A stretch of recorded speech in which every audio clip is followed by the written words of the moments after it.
आपने सुना नहीं फिर इसका मतलब? मैंने ये नहीं कहा। मैंने कहा ये जब मौका आया था कि पाकिस्तान को घेर करके हम पीओके पर झंडा फहरा सकते थे, तब आपने विड्रॉ कर लिया आर्मी को। हमने तो पूरी तरह से पाकिस्तान को घुटनों पर ला दिया था आर्मी ने हमारी। ये कहा मैंने।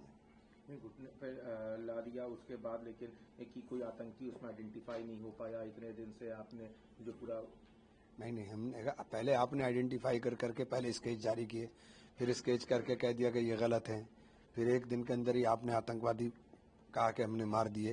तो ये तमाम चीज़ें ऐसी हैं, उसके ऊपर मैंने कहा, और मैंने कभी सेना के ऑपरेशन पर या आतंकवादी के आइडेंटिफिकेशन के ऊपर कोई सवाल ही नहीं उठाया। लेकिन पीओके को वापस ले आने की बात या ये जो तमाम चीजें हैं, अभी भी जो बयान आ रहे हैं कि ऑपरेशन सिंदूर अभी भी जारी है, लगातार कार्रवाई हो रही है। क्या जा रही है? क्या जारी है? क्या कार्रवाई हो रही है? क्या जारी है? मतलब आप क्यों बेवकूफ़ बना रहे हो लोगों का? आप क्यों बेवकूफ़ बना रहे हो लोगों का? पीओके के ऊपर झंडा फहराते, जो आप नारे लगाते थे जब आप सत्ता में नहीं थे, कि हम सत्ता में आए तो पीओके पर झंडा फहरा देंगे, तो जब झंडा फहराने का वक्त आया तब तो आप चले गए। लेकिन पाकिस्तान में 100 किलोमीटर घुस के उनके जितने भी आतंकी कैंप्स थे, 9 से 10 11 कैंप्स जो थे, उनको पूरी तरह से धाराशाही किया गया। अभी भी ऑपरेशन सिंदूर जारी है लगातार। अभी यूनाइटेड नेशंस में भी जो भी जितने भी कंट्रीज थे। क्या आप बोल रहे हैं? क्या आप बोल रहे हो? यूनाइटेड नेशंस के अंदर आतंकवाद निरोधी समिति का अध्यक्ष पाकिस्तान को चुना गया। आप क्या कूटनीति है आपकी? बताइए ना।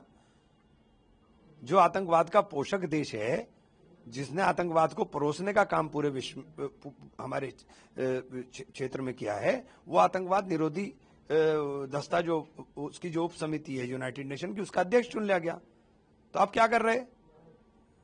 ब्रिक्स में जो भी मेंबर्स थे, बीते दिनों जो ब्रिक्स की मीटिंग हुई थी, उसमें पूरी तरह से उसका विरोध किया गया हर आदमी ने। क्यों? तो भारत किस आदमी ने किया? पहले बताइए, भारत किस आदमी ने किया? मुझे बताइए, भारत के साथ कौन खड़ा हुआ? आप बताइए मुझे, भारत के साथ कौन खड़ा हुआ? आप हवा की बात मत करिए, ये नैरेटिव मत बनाइए देश के अंदर। आप बताइए कौन खड़ा हुआ, स्पेसिफिक बताइए। जो हमारे दोस्त थे वो भी हमारे नहीं रहे। आपके दोस्त नहीं रहे। आपका हमारा दोस्त सऊदी अरब था, सऊदी अरब ने पाकिस्तान के साथ डील कर ली।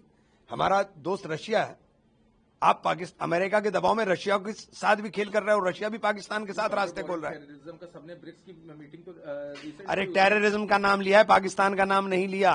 टेररिज्म का नाम तो कोई भी ले लेगा, पाकिस्तान का नाम किसने लिया भाई? 2004 की जो कूटनीति थी, उस कूटनीति के अंदर पाकिस्तान को आतंकवादी पोषक देश की सूची में डाल दिया गया। 15 साल पाकिस्तान को पूरी दुनिया के अंदर अप्रासंगिक हो गया था।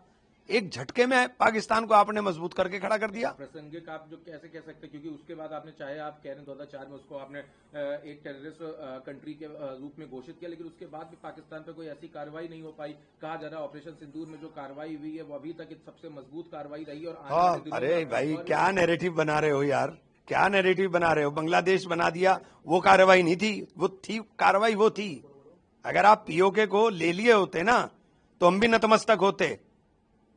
जब पीओके पर झंडा फहरा दिया था हमारी फौज ने, तो आपने वापस बुला लिया। अरे भाई, अभी अफगानिस्तान ने भी यहाँ पे आके इंडिया में डिप्लोमेटिक टर्म्स अपने बेहतर। बस, बहुत अच्छा।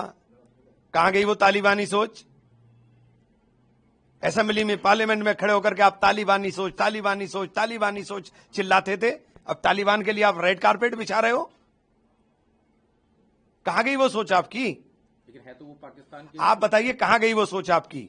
जो हमारे दोस्त थे, आपने उन्हें, अब दोस्तों की सूची में सऊदी अरब, रशिया, ईरान, जिसने यूनाइटेड नेशन में खड़े होकर के कश्मीर के मुद्दे पर हमारा साथ दिया, आप उनके बुरे वक्त में उनके साथ नहीं खड़े होते। लोग आपका साथ छोड़ रहे हैं।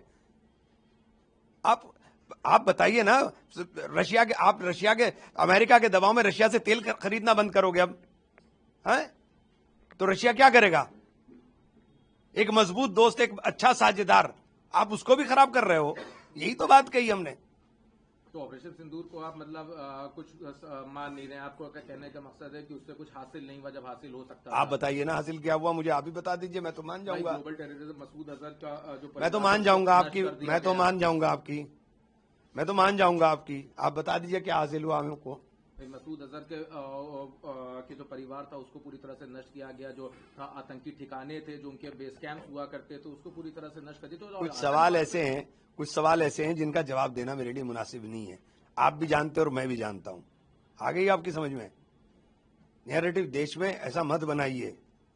ये जो बोलते हैं ना, ये कभी कर नहीं पाते। नफरत फैलाने का काम पूरे देश में करेंगे।